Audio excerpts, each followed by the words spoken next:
thought American Idol was put to rest 2 years ago when more than 13 million viewers watched the then Fox series finale. But we should have known something was up when host Ryan Seacrest signed off with a cryptic goodbye for now. That choice of words was spot on as ABC quickly snapped up Idol despite its age and high production cost and prepares to relaunch the singing competition on March 11th. The show faces a challenging primetime landscape with an untested judging panel, plus an established host who has recently found himself, like so many others in Hollywood, accused of sexual harassment by a former colleague. ABC Entertainment President Channing Dungey and Cecile Foucault, CEO of the show's producer Fremantle Media, have been vocal in their support for Seacrest. "We stand by the results of the investigation," says Dungey, referencing the independent inquiry he commissioned that cleared Seacrest. Adds Foucault, "I've known Ryan now for almost 16 years. I stand by him.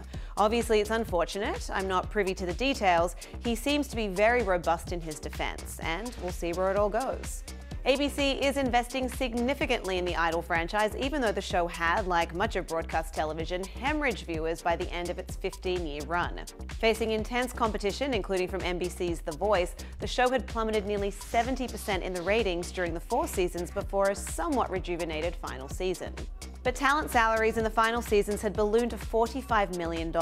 Judge Jennifer Lopez was earning $20 million, Seacrest was making $15 million. Insiders say the actual cost of the show was on par with a network drama at about $2 million an episode.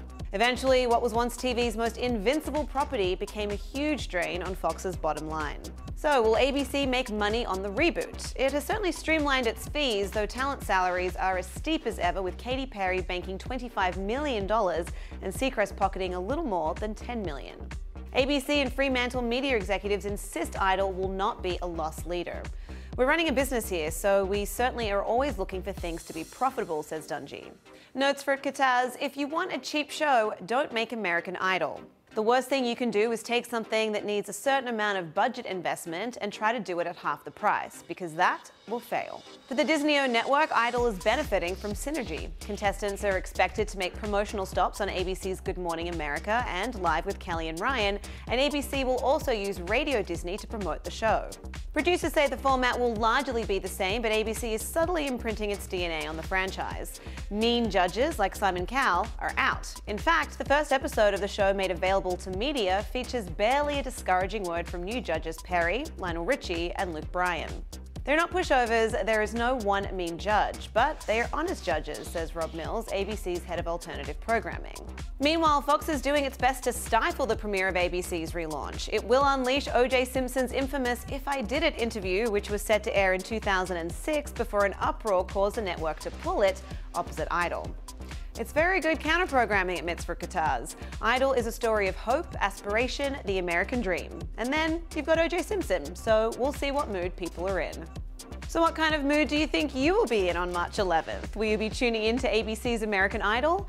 Will you be watching Fox's O.J. Simpson interview instead? How do you think the new version of Idol will fare, and do you think it's worth the money? Let us know all your thoughts in the comments. For the Hollywood Reporter News, I'm Lindsay Rodriguez.